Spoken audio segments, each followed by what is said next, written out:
아빠가 말했다. 사람과 사람 사이엔 진실이 있어야 한다고. 난 아빠의 말을 가슴 깊이 새겼고 철석같이 믿었다. 어릴 적부터 친구들의 말들을 단 한 번도 의심하지 않았다. 덕분에 친구들과 우정을 쌓을 수 있었다고 생각했다. 하지만 나이가 들면서 친구들은 변해갔다. 점점 그들은 영악해졌고 난 그들에게 이용당하기 시작했다. 언제나 그들은 절박한 목소리로 내게 부탁했다. 급하다는 이유로, 가족이 아프다는 이유로, 어쩔 수 없는 상황이라는 이유로 돈을 빌려달라는 연락이 끊이지 않았다. 처음엔 당연히 도와줘야 한다고 생각했다. 사람을 믿어야 한다는 그 신념 때문이었다. 하지만 시간이 지나도 돈을 갚겠다는 약속은 단 한 번도 지킨 사람이 없었다. 항상 그들은 늘 갚겠다고 말했지만 결국 돈을 갚은 친구는 단 한 명도 없었다. 그렇게 몇 년의 세월이 흘렀다. 그리고 내 주변엔 두 종류의 사람만 남았다. 날 피해서 연락을 끊은 사람들과 아직도 나에게 빌릴 게 더 남았다고 생각하는 사람들.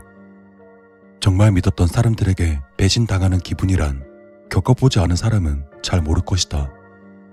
어느 순간 이런 생활이 한없이 지겹게 느껴졌다. 이 성격을 바꾸지 못할 바에야 차라리 죽는 게 낫겠다는 생각까지 들었다. 퇴근하고 집으로 들어가는 길. 해가 저물어 어둑한 골목길을 걷던 중 전봇대에 붙은 전단지가 내 시선에 들어왔다. 당신의 치명적인 단점을 고쳐드립니다. 더 나은 삶을 위해 투자하고 싶다면 연락하세요. 그 문구 아래 휴대폰 번호가 있었다. 난 한참을 멍하니 그 전단지를 바라보았다. 그리고 나도 모르게 전화번호를 입력하고 있었다. 과연 이게 사실일까? 더 이상 난 배신당하지 않을 수 있을까? 그리고 그 순간 낮고 차분한 목소리가 들려왔다. 상대는 전화를 받으며 자신이 전단지를 보고 연락한 사람인지 확인했다. 난 전단지를 보고 연락드렸다고 말했다. 상대는 어떤 단점을 고치고 싶은지 내게 물었다. 사람을 너무 잘 믿고 그래서 손해를 많이 본다고 이 성격을 반드시 고치고 싶다고 털어놓았다. 헌데 그는 바로 시행할 순 없다며 그 먼저 30만 원을 선입금하면 시나리오를 완성한 뒤 다시 연락 주겠다고 그렇게 설명했다. 순간 머릿속에서 의심이라는 단어가 스쳐갔지만 이내 지워져 버렸다. 확신에 차있는 이 사람을 의심해선 안 된다고 나 자신을 스스로 다독이며 단 한순간도 망설이지 않고 당장 입금하겠다고 말했다. 그리고 난 한 번도 본 적 없는 그 사람에게 한 채의 의심도 없이 30만 원을 송금했다. 그렇게 며칠이 지났다. 드디어 전화가 왔다. 상대는 내 이름을 확인하며 김세영 씨가 맞냐고 내게 물었다. 난 반가운 마음에 준비는 다 된 거냐고 되물었다. 그는 모든 준비가 끝났고 문자로 약도를 보내줄 테니 당장 오늘 저녁 8시까지 오면 된다고 말했다. 난 그렇게 그곳으로 향했다. 목적지로 향하는 동안 알 수 없는 긴장과 기대감이 교차했다. 혹시 사기일지도 모른다는 의심이 마음 한구석에 스쳤지만 이번엔 다를 거라는 희망으로 나 자신을 다독였다. 도착지로 가까워질수록 주변은 점점 인적이 드물어지고 낡은 건물들이 늘어서 있었다. 이상한 예감이 들었지만 결심한 이상 멈추지 못한다. 난 약속 시간보다 1시간 일찍 도착했다. 기대감과 긴장감이 뒤섞인 채 가슴이 두근거렸다. 8시 정각. 저기 멀리서 정장을 입은 남자가 다가왔다. 그의 시선은 차갑지도 따뜻하지도 않았다. 마치 내가 어떤 실험의 대상이라도 되는 듯 어쩐지 이상한 무표정한 얼굴이었다. 그와 시선이 마주쳤지만 속내를 알 수 없는 느낌이 소름처럼 스며들었다. 또한 주변은 이상할 만큼 조용했고 그의 또각거리는 구두 소리만 공허한 골목에 메아리 쳤다. 그는 조용히 나를 바라보다 내 이름을 확인했다. 내가 맞다고 하자 그는 나에게 안대를 건네주었다. 그리고 난 한 채 의심도 없이 안대를 착용했고 그는 나를 부축해서 자신의 차에 태웠다. 차는 덜컹거리는 비포장 도로를 달렸다. 창문이 닫혀 있었지만 어디선가 싸한 냄새가 풍겼다. 그렇게 얼마나 달렸을까? 차가 멈추었다. 그는 도착했다고 말하며 안대는 아직 벗지 말고 이어폰을 착용하라고 지시했다. 이어폰을 귓구멍에 집어넣자 그는 날 어디론가 데려갔다. 순간 오래된 쇠문이 닫히는 철컹하는 소리가 이어폰 사이로 들려왔다. 잠시 후 그는 한쪽에 끼워진 내 이어폰을 빼더니 안대를 벗으라고 말했다. 나는 안대를 벗었다. 눈앞엔 낡고 키키한 냄새가 나는 작은 방이 있었다. 벽에는 곰팡이가 잔뜩 피어 있었고 천장은 물기가 스며들어 붉게 변해 있었다. 그의 목소리가 다시 들려왔다. 이제부터 단점을 극복하기 위한 프로젝트를 시작하겠다고 말했다. 들려오는 목소리는 차분했지만 그 차분함은 되려 기이한 긴장감을 자아냈다. 마치 이 모든 상황이 치밀하게 계획되어 있다는 듯 그 말투엔 일말의 감정도 느껴지지 않았다. 방 안의 싸늘한 공기와 눅눅한 곰팡이 냄새가 더욱 짙게 느껴졌다. 난 본능적으로 등골이 서늘해지는 것을 느꼈다. 그리고 그는 이어서 말했다. 방은 잠겨 있으니 어떤 방법을 쓰든 스스로 탈출하라고 말하며 아무 도움도 주지 않겠다고 내게 말했다. 나는 재빨리 방을 둘러보았다. 출구를 찾기 위해 벽을 두드려 보고 바닥도 살펴보았다. 그러다 문득 생각이 들었다. 정말 문이 잠긴 게 맞을까? 문고리를 돌려보니 문은 잠겨있지 않았다. 그의 목소리가 들려왔다. 그는 나에게 한 가지를 지적했다. 자신이 문이 잠겼다고 말했을 때 그 말을 조금의 의심도 하지 않고 그 말을 믿었다고. 그렇게 말하며 어떤 상황에서든 무조건 의심하라고 덧붙이며 강조했다. 그리고 내가 밖으로 나오자 또 다른 방이 있었다. 두 번째 미션이 시작되었다. 하지만 두 번째, 세 번째, 네 번째 미션 모두 실패하고 말았다.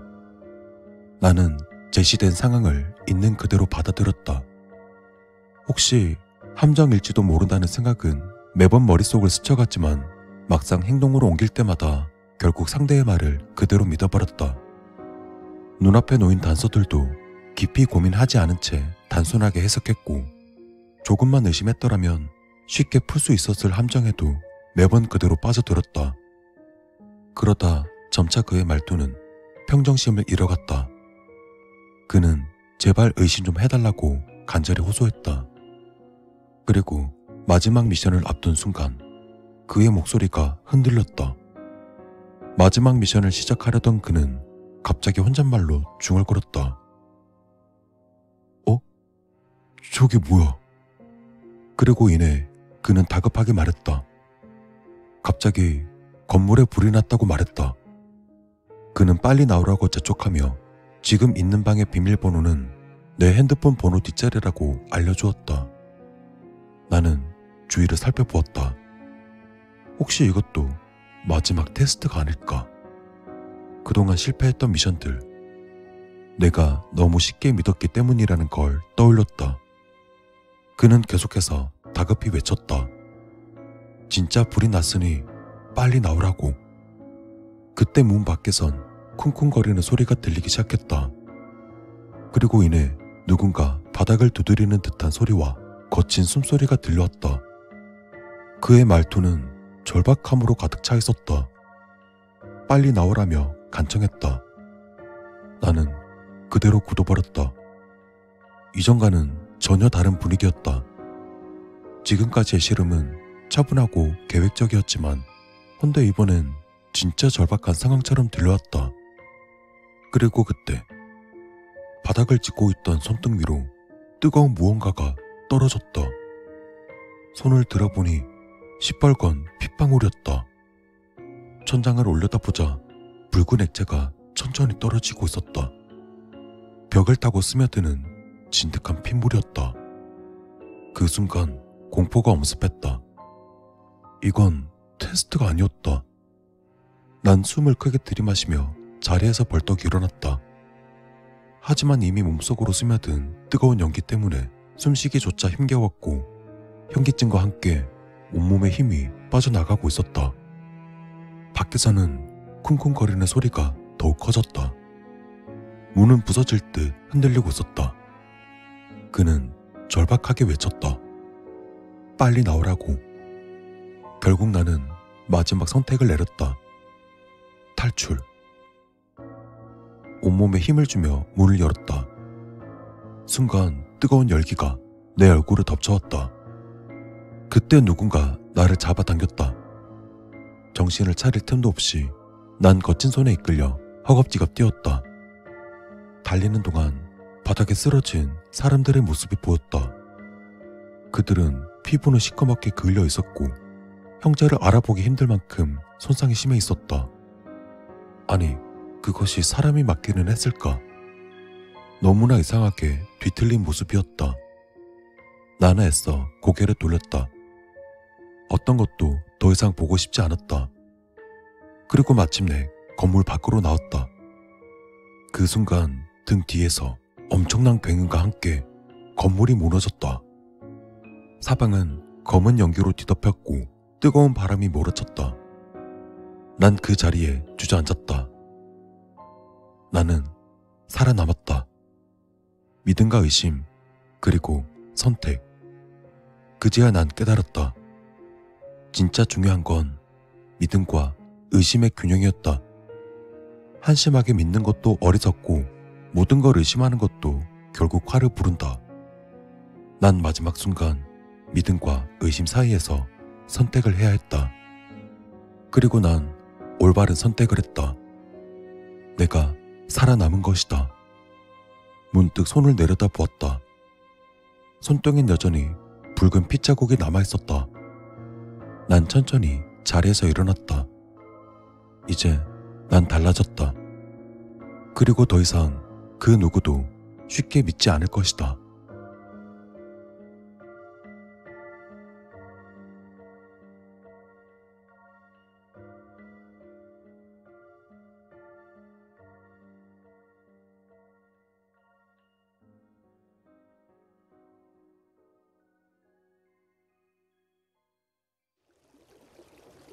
아빠가 말했다. 사람과 사람 사이엔 진실이 있어야 한다고. 난 아빠의 말을 가슴 깊이 새겼고 철석같이 믿었다.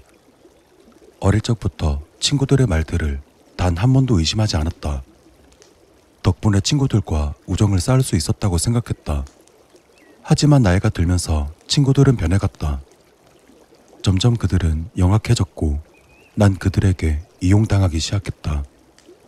언제나 그들은 절박한 목소리로 내게 부탁했다. 급하다는 이유로, 가족이 아프다는 이유로, 어쩔 수 없는 상황이라는 이유로 돈을 빌려달라는 연락이 끊이지 않았다. 처음엔 당연히 도와줘야 한다고 생각했다. 사람을 믿어야 한다는 그 신념 때문이었다. 하지만 시간이 지나도 돈을 갚겠다는 약속은 단 한 번도 지킨 사람이 없었다. 항상 그들은 늘 갚겠다고 말했지만 결국 돈을 갚은 친구는 단 한 명도 없었다. 그렇게 몇 년의 세월이 흘렀다. 그리고 내 주변엔 두 종류의 사람만 남았다. 날 피해서 연락을 끊은 사람들과 아직도 나에게 빌릴 게 더 남았다고 생각하는 사람들.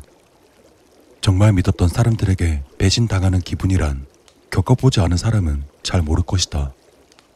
어느 순간 이런 생활이 한없이 지겹게 느껴졌다. 이 성격을 바꾸지 못할 바에야 차라리 죽는 게 낫겠다는 생각까지 들었다. 퇴근하고 집으로 들어가는 길. 해가 저물어 어둑한 골목길을 걷던 중 전봇대에 붙은 전단지가 내 시선에 들어왔다. 당신의 치명적인 단점을 고쳐드립니다. 더 나은 삶을 위해 투자하고 싶다면 연락하세요. 그 문구 아래 휴대폰 번호가 있었다. 난 한참을 멍하니 그 전단지를 바라보았다. 그리고 나도 모르게 전화번호를 입력하고 있었다. 과연 이게 사실일까? 더 이상 난 배신당하지 않을 수 있을까? 그리고 그 순간 낮고 차분한 목소리가 들려왔다. 상대는 전화를 받으며 자신이 전단지를 보고 연락한 사람인지 확인했다. 난 전단지를 보고 연락드렸다고 말했다. 상대는 어떤 단점을 고치고 싶은지 내게 물었다. 사람을 너무 잘 믿고 그래서 손해를 많이 본다고 이 성격을 반드시 고치고 싶다고 털어놓았다. 헌데 그는 바로 시행할 순 없다며 그 먼저 30만 원을 선입금하면 시나리오를 완성한 뒤 다시 연락 주겠다고 그렇게 설명했다. 순간 머릿속에서 의심이라는 단어가 스쳐갔지만 이내 지워져 버렸다. 확신에 차 있는 이 사람을 의심해선 안 된다고 나 자신을 스스로 다독이며 단 한순간도 망설이지 않고 당장 입금하겠다고 말했다. 그리고 난 한 번도 본 적 없는 그 사람에게 한치의 의심도 없이 30만 원을 송금했다. 그렇게 며칠이 지났다. 드디어 전화가 왔다. 상대는 내 이름을 확인하며 김세영 씨가 맞냐고 내게 물었다. 난 반가운 마음에 준비는 다 된 거냐고 되물었다. 그는 모든 준비가 끝났고 문자로 약도를 보내줄 테니 당장 오늘 저녁 8시까지 오면 된다고 말했다. 난 그렇게 그곳으로 향했다. 목적지로 향하는 동안 알 수 없는 긴장과 기대감이 교차했다. 혹시 사기일지도 모른다는 의심이 마음 한구석에 스쳤지만 이번엔 다를 거라는 희망으로 나 자신을 다독였다. 도착지로 가까워질수록 주변은 점점 인적이 드물어지고 낡은 건물들이 늘어서 있었다. 이상한 예감이 들었지만 결심한 이상 멈추지 못한다. 난 약속 시간보다 1시간 일찍 도착했다. 기대감과 긴장감이 뒤섞인 채 가슴이 두근거렸다. 8시 정각. 저기 멀리서 정장을 입은 남자가 다가왔다. 그의 시선은 차갑지도 따뜻하지도 않았다. 마치 내가 어떤 실험의 대상이라도 되는 듯 어쩐지 이상한 무표정한 얼굴이었다. 그와 시선이 마주쳤지만 속내를 알 수 없는 느낌이 소름처럼 스며들었다. 또한 주변은 이상할 만큼 조용했고 그의 또각거리는 구두 소리만 공허한 골목에 메아리 쳤다. 그는 조용히 나를 바라보다 내 이름을 확인했다. 내가 맞다고 하자 그는 나에게 안대를 건네주었다. 그리고 난 한치의 의심도 없이 안대를 착용했고 그는 나를 부축해서 자신의 차에 태웠다. 차는 덜컹거리는 비포장 도로를 달렸다. 창문이 닫혀 있었지만 어디선가 싸한 냄새가 풍겼다. 그렇게 얼마나 달렸을까? 차가 멈추었다. 그는 도착했다고 말하며 안대는 아직 벗지 말고 이어폰을 착용하라고 지시했다. 이어폰을 귓구멍에 집어넣자 그는 날 어디론가 데려갔다. 순간 오래된 쇠문이 닫히는 철컹하는 소리가 이어폰 사이로 들려왔다. 잠시 후 그는 한쪽에 끼워진 내 이어폰을 빼더니 안대를 벗으라고 말했다. 나는 안대를 벗었다. 눈앞엔 낡고 키키한 냄새가 나는 작은 방이 있었다. 벽에는 곰팡이가 잔뜩 피어 있었고 천장은 물기가 스며들어 붉게 변해 있었다. 그의 목소리가 다시 들려왔다. 이제부터 단점을 극복하기 위한 프로젝트를 시작하겠다고 말했다. 들려오는 목소리는 차분했지만 그 차분함은 되려 기이한 긴장감을 자아냈다. 마치 이 모든 상황이 치밀하게 계획되어 있다는 듯 그 말투엔 일말의 감정도 느껴지지 않았다. 방 안의 싸늘한 공기와 눅눅한 곰팡이 냄새가 더욱 짙게 느껴졌다. 난 본능적으로 등골이 서늘해지는 것을 느꼈다. 그리고 그는 이어서 말했다. 방은 잠겨 있으니 어떤 방법을 쓰든 스스로 탈출하라고 말하며 아무 도움도 주지 않겠다고 내게 말했다. 나는 재빨리 방을 둘러보았다. 출구를 찾기 위해 벽을 두드려 보고 바닥도 살펴보았다. 그러다 문득 생각이 들었다. 정말 문이 잠긴 게 맞을까? 문고리를 돌려보니 문은 잠겨있지 않았다. 그의 목소리가 들려왔다. 그는 나에게 한 가지를 지적했다. 자신이 문이 잠겼다고 말했을 때 그 말을 조금의 의심도 하지 않고 그 말을 믿었다고. 그렇게 말하며 어떤 상황에서든 무조건 의심하라고 덧붙이며 강조했다. 그리고 내가 밖으로 나오자 또 다른 방이 있었다. 두 번째 미션이 시작되었다. 하지만 두 번째, 세 번째, 네 번째 미션 모두 실패하고 말았다. 나는 제시된 상황을 있는 그대로 받아들였다. 혹시 함정일지도 모른다는 생각은 매번 머릿속을 스쳐갔지만 막상 행동으로 옮길 때마다 결국 상대의 말을 그대로 믿어버렸다. 눈앞에 놓인 단서들도 깊이 고민하지 않은 채 단순하게 해석했고, 조금만 의심했더라면 쉽게 풀 수 있었을 함정에도 매번 그대로 빠져들었다. 그러다 점차 그의 말투는 평정심을 잃어갔다. 그는 제발 의심 좀 해달라고 간절히 호소했다. 그리고 마지막 미션을 앞둔 순간 그의 목소리가 흔들렸다. 마지막 미션을 시작하려던 그는 갑자기 혼잣말로 중얼거렸다.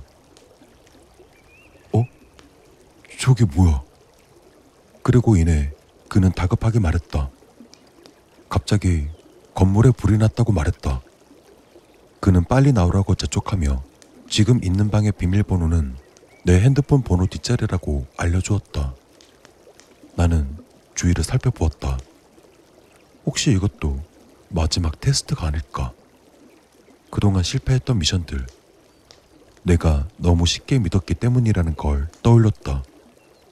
그는 계속해서 다급히 외쳤다. 진짜 불이 났으니 빨리 나오라고. 그때 문 밖에선 쿵쿵거리는 소리가 들리기 시작했다. 그리고 이내 누군가 바닥을 두드리는 듯한 소리와 거친 숨소리가 들려왔다. 그의 말투는 절박함으로 가득 차 있었다. 빨리 나오라며 간청했다. 나는 그대로 굳어버렸다. 이전과는 전혀 다른 분위기였다. 지금까지의 씨름은 차분하고 계획적이었지만 헌데 이번엔 진짜 절박한 상황처럼 들려왔다. 그리고 그때 바닥을 짚고 있던 손등 위로 뜨거운 무언가가 떨어졌다. 손을 들어보니 시뻘건 핏방울이었다. 천장을 올려다보자 붉은 액체가 천천히 떨어지고 있었다. 벽을 타고 스며드는 진득한 핏물이었다. 그 순간 공포가 엄습했다. 이건 테스트가 아니었다. 난 숨을 크게 들이마시며 자리에서 벌떡 일어났다. 하지만 이미 몸속으로 스며든 뜨거운 연기 때문에 숨쉬기조차 힘겨웠고 현기증과 함께 온몸에 힘이 빠져나가고 있었다. 밖에서는 쿵쿵거리는 소리가 더욱 커졌다. 문은 부서질 듯 흔들리고 있었다. 그는 절박하게 외쳤다. 빨리 나오라고. 결국 나는 마지막 선택을 내렸다. 탈출. 온몸에 힘을 주며 문을 열었다. 순간 뜨거운 열기가 내 얼굴을 덮쳐왔다. 그때 누군가 나를 잡아당겼다. 정신을 차릴 틈도 없이 난 거친 손에 이끌려 허겁지겁 뛰었다. 달리는 동안 바닥에 쓰러진 사람들의 모습이 보였다. 그들은 피부는 시커멓게 그을려 있었고 형제를 알아보기 힘들 만큼 손상이 심해 있었다. 아니, 그것이 사람이 맞기는 했을까? 너무나 이상하게 뒤틀린 모습이었다. 나는 애써 고개를 돌렸다. 어떤 것도 더 이상 보고 싶지 않았다. 그리고 마침내 건물 밖으로 나왔다. 그 순간 등 뒤에서 엄청난 굉음과 함께 건물이 무너졌다. 사방은 검은 연기로 뒤덮였고 뜨거운 바람이 몰아쳤다. 난 그 자리에 주저앉았다. 나는 살아남았다. 믿음과 의심, 그리고 선택. 그제야 난 깨달았다. 진짜 중요한 건 믿음과 의심의 균형이었다. 한심하게 믿는 것도 어리석고 모든 걸 의심하는 것도 결국 화를 부른다. 난 마지막 순간 믿음과 의심 사이에서 선택을 해야 했다. 그리고 난 올바른 선택을 했다. 내가 살아남은 것이다. 문득 손을 내려다 보았다. 손등엔 여전히 붉은 핏자국이 남아있었다. 난 천천히 자리에서 일어났다. 이제 난 달라졌다. 그리고 더 이상 그 누구도 쉽게 믿지 않을 것이다.